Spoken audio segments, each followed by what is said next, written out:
Berbicara kalau tanpa hasil, bukti dari panennya tentu ini akan bikin orang ragu ya melihat tayangan videonya. Apalagi temanya di sini saya ingin berbagi tutorial bagaimana cara membuat NPK sendiri, NPK alami tanpa bahan minyak.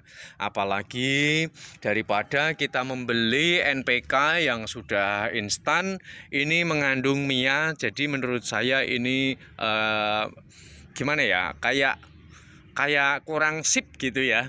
Jadi lebih baik kita menggunakan media tanam yang seperti ini, supaya nanti ketika kita membuat NPK-nya ini tidak berhamburan lari ke sana dan kemari keterpa siraman ataupun air hujan. Nah, ada keuntungannya kita menanam dengan menggunakan karung ataupun galon-galon mineral seperti ini. Nah, kandungan yang terdapat pada media tanam seperti ini dengan penyiapan NPK tujuannya adalah supaya dapat tercipta kesuburan ya. Ini lihat, terhindar dari serangan hama pada tanaman, sama sekali nggak ada hama tanaman alias mulus ya teman-teman ya. Dan perlu diketahui, kalian menanam beragam sayuran apapun saya anjurkan sebaiknya menanam juga ini jenis kangkung ya. Kalian cari kangkung daun lebar, ini tingkat kesuburannya itu sangat cepat sekali. Dan nilai keuntungannya kalau kangkung bedanya dengan sayur yang lain, kangkung ini sekali panen dia akan muncul tunasnya yang baru. Malah nanti tunas yang berikutnya itu akan lebih banyak, akan lebih lebat dibanding kita panen pertama kali. Nah, selanjutnya kita bisa memanen kangkung ini hingga 4-5 kali. Coba kalau jenis sayuran yang lain seperti sawi dan yang lain sebagainya, sekali panen sudah langsung kita menanam yang baru lagi. Dan apa itu NPK? Mungkin buat teman-teman yang belum mengetahui ya, NPK itu adalah nitrogen, fosfor, dan kalium.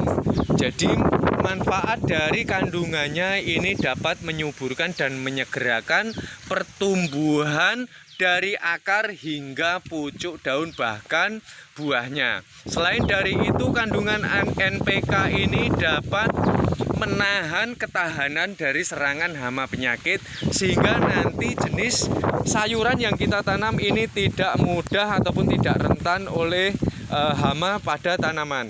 Selain dari itu dapat menciptakan ketahanan ketika kita telat nyiramin sehingga tanaman kita tidak mudah untuk layu dan mati. Nah, itulah manfaat dari NPK. Selain dari itu tentu masih banyak manfaat-manfaat lain yang masih belum saya sebutkan. Nah, teman-teman sebelum membuat NPK harus tahu dulu kandungannya ini yang terdapat di media tanam ini untuk membuatnya adalah tanah.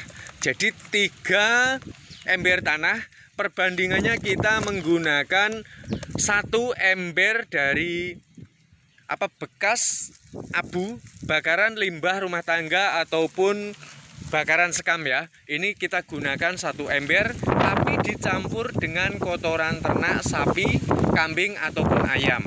Tapi kalau saya boleh merekomendasikan, ini akan lebih hijau daunnya ini jika kita menggunakan kotoran ayam. Tapi kalau nggak ada kotoran ayam, kalian juga dapat menggunakan kotoran apapun. Karena kotoran ayam ini kandungan NPK-nya ini paling tinggi sekali ya jika dibanding dengan kotoran yang lainnya. Dan kemudian teman-teman bisa menggunakan sabut kelapa. Lihat, sabut kelapa ini berfungsi untuk menahan tingkat kelembapan dan dia akan update menjadi pupuk organik yang alami sehingga dapat menciptakan tingkat kelembapan selalu dengan kegemburan yang selalu memadai pula. Nah, kalau kalian mau menggunakan sekam, sebaiknya sekam yang masih mentah maksud saya ya. Sebaiknya kalian tahu manfaat dari sekam mentah ini hanyalah di awal ya, di awal sekam mentah yang masih belum begitu membusuk gitu, yang masih stok baru. Ini adalah untuk kegemburan supaya tanah tidak segera memadat dan update-nya pun dia dapat menjadi organik yang dapat menyuburkan bagi tanaman juga. Sebaiknya saya anjurkan berhati-hati jika kalian menggunakan sekam mentah ya, harus sesuai dengan dosisnya. Gunakan sedikit saja. Baiklah teman-teman, saya rasa sampai di sini ya, karena ini sudah turun hujan tuh ya.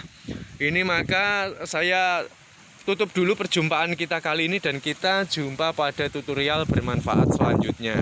Semoga tutorial membuat NPK ini akan memberikan perluasan bagi teman-teman semua, dan dengan hasil pembuktian ini semoga kalian tidak lagi ragu untuk membuat media tanam dengan bahan-bahan yang sudah saya sebutkan. Matur suwun.